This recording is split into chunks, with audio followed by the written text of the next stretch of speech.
नमस्कार दोस्तों, मैं हूं वंदना भारती और आप देख रहे हैं कमोडिटी इनसाइट्स। काफी चीजें हो रही हैं, कभी फेवर में, कभी अगेंस्ट में, कभी वॉर यहाँ कम होने लगता है, कभी बातें होने लगती, कभी स्ट्राइक्स होने लगते हैं।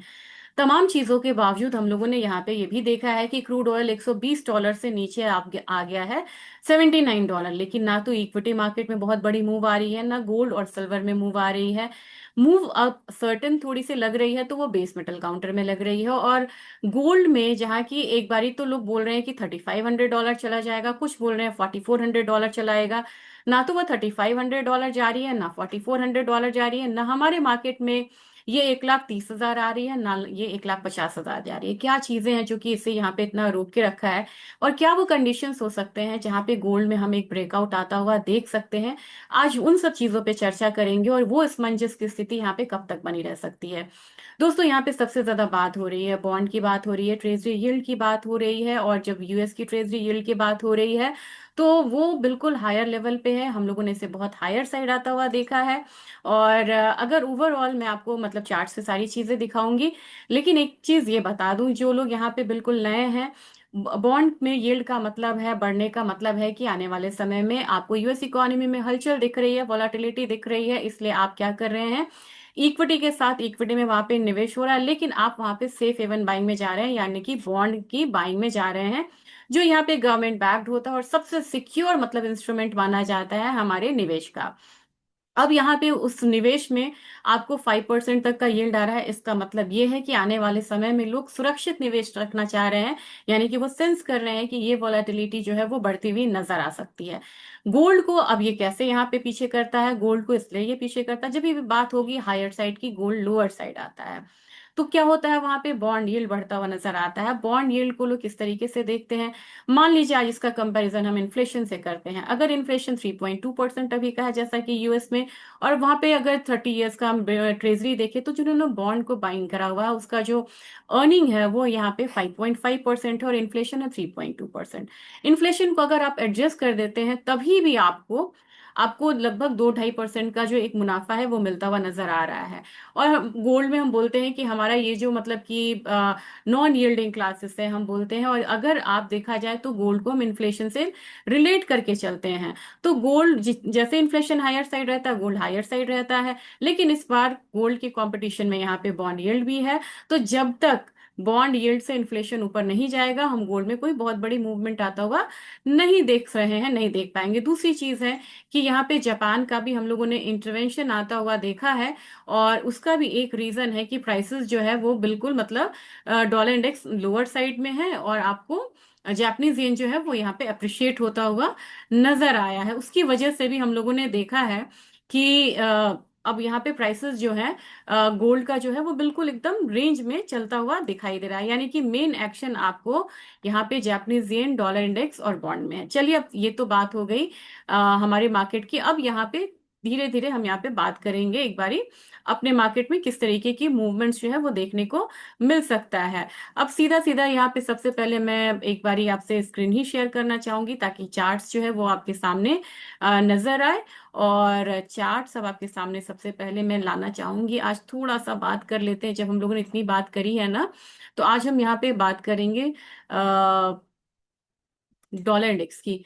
डॉलर इंडेक्स में अगर ओवरऑल मैं आपको डेली नहीं, आपको मतलब वीकली नहीं, यहाँ पे डेली दिखाना चाहूंगी, तो हम लोगों ने जबरदस्त गिरावट आता हुआ देखा था और कोई बहुत बड़ा न्यूज नहीं था जो डॉलर इतना ज्यादा गिरे।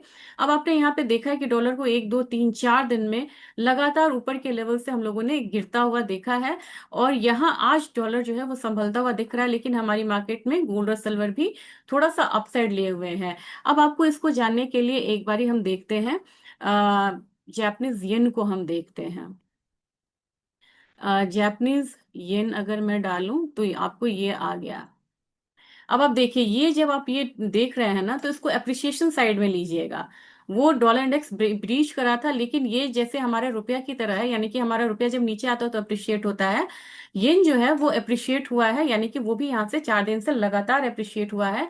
और इसने बहुत बड़ा एक स्ट्रिक देखा है। अगर मैं आपको इसको एवरेजेस लगा दूं तो ये 200 के डीएमए के नीचे चला गया है कितने दिन में, 1 2 3 4 दिन में ही। तो 4 5 दिन में ये 200 के डीएमए से नीचे जाता हुआ दिखाई दिया है, इतना ज्यादा ये अप्रिशिएट हुआ है। ये इंटरवेंशन बहुत जरूरी थी, क्योंकि अगर लोअर साइड रहता और इंटरेस्ट रेट हाइक होता तो वो यूएस इकोनॉमी के लिए अच्छी बात नहीं थी। तो एक तो करेंसी फैक्टर, एक बॉन्ड मार्केट मैंने आपको बता दिया, और ये भी बता दिया कि जब तक यहाँ पे ट्रेजरी हायर साइड रहेगा, आप बहुत बड़ा मूव जो है वो गोल्ड में आता हुआ नहीं देख सकते। और देखिए कि ट्रेजरी आपको कितने हायर साइड है। और अगर ओवरऑल देखेंगे तो हम लोगों ने इतना हाई ट्रेजरी कब देखा था, ये जनवरी 25 में देखा था। और उसके बाद फिर से हम लोगों ने ट्रेजरी को बिल्कुल हायर साइड होता हुआ देखा। तो ये गोल्ड को रोक रहा है बढ़ने से, और सेफ हेवन बाइंग उसको गिरने से रोक रही है। चलिए, अब ये तो हम हो गई बात। अब स्पॉट गोल्ड की हम यहाँ पे बात करेंगे। स्पॉट गोल्ड की बात करें तो 909 डेज के डीएमए के पास यहाँ पे खड़ा हुआ नजर आ रहा है, एक स्टेबल यहाँ पे बेस के साथ है खड़ा। तो एक बार ऊपर में आप देखेंगे तो आपको मतलब वीकली अगर मैं बोली तो 4175 तक ही लेवल लग रहा है, ऑप्शन में भी यही लेवल्स दिख रहे हैं। और डाउनसाइड लेवल आपको भी पता है कि अभी 4000 को ये तोड़ नहीं रहा है, तो 4000 का एक सपोर्ट है, लेकिन अपसाइड 4175 का है। हमारे मार्केट में हम अपनी बात करेंगे, क्योंकि यहाँ पे आईएनआर आपको थोड़ा सा यहाँ पे अप्रिशिएट होता हुआ लगातार दिखा है। तो मार्केट में मैंने आपको मॉर्निंग सेशन में ही बोला था कि एक केप्ट आपको आउटलुक रहेगा। 1,35,45,300 350 का रख के चलिए, यानी कि 1500 से लेके 2000 पॉइंट का एक अपसाइड जो है गोल्ड यहाँ पे इस बार आता हुआ देख सकता है। अपसाइड में कोई भी गिरावट आपको फिलहाल मुझे लग रहा है कि 1,42,800 पे, यानी कि 1000 पॉइंट नीचे यहाँ पे रुक सकती है। सिल्वर की बात करेंगे, क्योंकि यहाँ पे मतलब कि क्रूड प्राइसेस गिरा हुआ है, सिल्वर फिर भी सपोर्ट नहीं ले रहा है। यही चीज मैं बोल रही थी कि क्रूड के गिरने के बाद भी बाजार न तो निफ्टी उठ रहा है, न आपको मतलब कि सिल्वर उठ रही है। और दोनों इंडस्ट्रियल चीजों के लिए, अच्छे इकोनॉमिक परफॉर्मेंस के लिए जानी जाती निफ्टी ने आज यहाँ पे गैप अप ओपनिंग दिया है। लेकिन उसकी स्टेबिलिटी अगर हायर साइड होती है तभी से हम मानेंगे कि बाजार अपना स्टेबल हुआ है। और उसके लिए एफआईआई की वापसी का भी बहुत बड़ा एक वो रहेगा।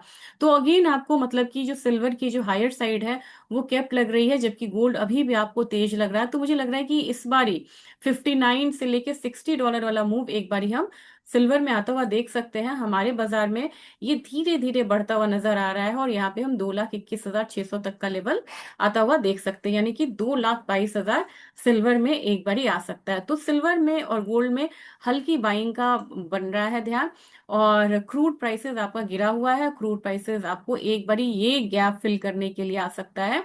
तो ये लेवल आपको रहेगा 7350 वाला, और यहां से हो सकता है कि क्रूड में हम एक वापसी आता हुआ देखें। और बाहर के बाजार में भी हम लोगों ने $79 का एक मूव आता हुआ देखा है, क्योंकि अब यहाँ पे ये बात हो रही है कि यूएस जो है वो बात करेगा मिडिल ईस्ट से। बात करेंगे नेचुरल गैस की। नेचुरल गैस में आज एक अपसाइड का मोमेंटम जो है वो धीरे धीरे बनता हुआ नजर आ रहा है। तो बिल्कुल 2.9 पे ही हम यहाँ पे ध्यान रखेंगे, उससे ज्यादा नहीं। और उस हिसाब से हमारी मार्केट में अभी भी मूवमेंट नहीं है। 270 भी आता है तो बहुत बड़ी बात है, लेकिन बाइंग आपको अभी नहीं करनी चाहिए। बाइंग आपको इस हाई से ऊपर ही करना चाहिए, 266 भले ही आपको एक लेवल मतलब कि ऊपर में करना पड़ेगा, लेकिन 266 की बाइंग रखनी चाहिए। 270 का मान लीजिए पहला वो रखिए, और 272 का दूसरा रहेगा। बिल्कुल रेंज की कमोडिटी है, वैसे ही ये ट्रेड करती हुई नजर आएगी। सबसे अलग जो है वो बेस मेटल काउंटर है, जो मैनिपुलेटेड कम लग रहा है, जैसे कि क्रूड है, गोल्ड है, सिल्वर है, लगता है ये सप्रेस की हुई मार्केट है, और डेरिवेटिव मार्केट के थ्रू इसे बिल्कुल दबा के रखा जा रहा है। लेकिन एल्यूमिनियम और बेस मेटल्स की मार्केट देखेंगे, ये अपनी चाल चल रहे हैं, और इनकी चाल हेल्दी है। मुझे लग रहा है कि अब यही वाला लेवल जो है एक बार एल्यूमिनियम में फिर से आ सकता है। 359 वाला लेवल जो है वो आप देख सकते हैं। और आज क्रूड के 6% 7% की गिरावट पे भी एल्यूमिनियम ने यहाँ पे अपना डाउनसाइड अपसाइड लेवल नहीं छोड़ा है, और प्रीमियम इसका ज्यादा है। और मुझे लग रहा है कि एक बार 350 तक जाता हुआ दिखाई दे सकता है। जिंक में आपने कहा था 381 पे सेलिंग है। जिंक यहाँ पे मैंने कई बार कहा है कि जिंक स्ट्रॉन्ग कमोडिटी है, और यहाँ से एक अपसाइड मूव आएगा। तो ये अब जिंक तैयारी आपको 400 का कर रहा है। जिंक में आपको देखना चाहिए मंथली चार्ट। ये बहुत स्ट्रॉन्ग कमोडिटी है, इसमें आपको क्या है ना, डेफिसिट भी है। मैंने ग्रुप पे भी अपडेट दिया था, ये डेफिसिट भी है। और दूसरी चीज ये है कि अभी जिंक का जो रिक्वायरमेंट है वो बहुत बन के आ रहा है, कहाँ पे, यही बेस से भागा था। देखिए ये मंथली बेस बनाया था और यहीं से भागा था जिंक। अभी यहाँ पे आपको मतलब कि माइंस में भी दिक्कत आ रही है, कहने का मतलब ये है, उसकी वजह से भी प्राइसेस हायर साइड है। तो अब ये देखिए, इसने अपना लो तो तोड़ दिया। इसका लो बना था, सॉरी हाई बना था 2022 में 383 वाला, तो इसने तोड़ दिया। अब ये ऑल टाइम हाई के टेरिटरी में है। तो मुझे लग रहा है कि अब आप यहाँ पे 400 एटलीस्ट लेके जिंक प्राइसेस में चलिए। और आरएसआई बिल्कुल मतलब ओवर वैल्यूड है। तो धीरे धीरे आपको एक बारी करेक्शन देखने को मिलेगा नियर 400 के करीब। लेड प्राइसेस बढ़ रहा है यहाँ पे, लेकिन मंथली पे देखिए बिल्कुल रेंज बना रहा है। तो 200 तक तो इस बार मुझे लग रहा है कि लेड प्राइसेस आता हुआ आपको दिखाई दे सकता है। लेकिन बात यहाँ पे आज कॉपर की करेंगे। कॉपर में एक हायर साइड जा रहा है कॉमेक्स भी, और अपना एमसीएक्स भी है। वो मुझे लग रहा है कि ये वाला लेवल जो है वो आ सकता है 1380 वाला। तो धीरे धीरे कॉपर बढ़ती हुई नजर आएगी। और मैन्युफैक्चरिंग डेटा वगैरह है, उस पर एक रिएक्शन जो है आएगा। निकल बिल्कुल रेंज में, इसमें बहुत ज्यादा मूवमेंट नहीं है। लेकिन एग्री कमोडिटीज में फेवरेट रही है मेरी यहाँ पे जीरा। और जीरा देखिए धीरे धीरे ये 200 का जो डीएमए है ना, उसको तोड़ता हुआ नजर आएगा। और मुझे लग रहा है कि जीरा में एक बार हम 22,000 वाला लेवल आसानी से आता हुआ देख सकते हैं। जबकि मतलब एक तो आप ये भी देख लीजिएगा कि गैप अप ये ट्रेड का भी देखिएगा कि अगस्त से जब यहाँ पे शिफ्ट हो रहा है अक्टूबर कॉन्ट्रैक्ट में, तो उसका भी एक इम्पैक्ट आएगा। लेकिन ये आज नहीं है, ये आपको होगा बाद में होगा। तो करीब करीब जब उससे पहले मूवमेंट आ रही है, तो आपने बोला था कि 25,000 कब तक लग रहा है, मुझे 25 नहीं, लेकिन फिलहाल आप 24,000 मान के चलिए कि एक बार टर्मरिक में आता हुआ आपको दिखाई दे सकता है। जबकि धनिया की बात करेंगे तो धनिया में भी अभी मुझे लग रहा है कि एक अपसाइड मूवमेंट रहेगा। तो ये वाला लेवल आने की पूरी तैयारी करेगा, यानी कि स्पाइसेस ऊपर वाले जाने के काउंटर में है। और इसमें 16,400 का लेवल आता हुआ दिखाई दे सकता है। आज सारी कमोडिटीज जो है ना, वो एक बारी मतलब अपसाइड मोमेंटम लिए हुए हैं। और 4 तारीख को यहाँ पे शिफ्ट होगा, यानी कि ये इसका अपना मूव है। तो मुझे लग रहा है कि 12,500 तक ग्वारगम और ग्वारसीड में भी मुझे लग रहा है कि एक अपसाइड रैली जो है वो देखने को मिल सकती है। तो मेरे ख्याल से ये आज का एक अपडेट था। अगर डेटा वाइज आप बोलेंगे कि डेटा वाइज क्या है यहाँ पे, तो मुझे लग रहा है कि डेटा वाइज में आपको 3 अगस्त है, और एसएनपी का डेटा है, सिमिलर है। आईएसएम मैन्युफैक्चरिंग डेटा है 54 आने वाली है, 7.5 का डेटा है। इस समय आपको कॉपर बढ़ सकता है, ध्यान में रखिएगा। आईएसएम मैन्युफैक्चरिंग प्राइसेस है, नीचे की तरफ है। और ये इन्फ्लेशन को नीचे की तरफ दिखाएगा। तो मेरे ख्याल से आपको 7.5 के करीब बेस मेटल काउंटर में एक मूव आएगी। आपको उसके लिए तैयार रहना पड़ेगा। और न्यूज वगैरह पे आपको काफी ध्यान देना होगा, क्योंकि ऑयल जो है 6% से ज्यादा यहाँ पे गिरा है। फ्रेश स्टॉक की यहाँ पे बात हो रही है।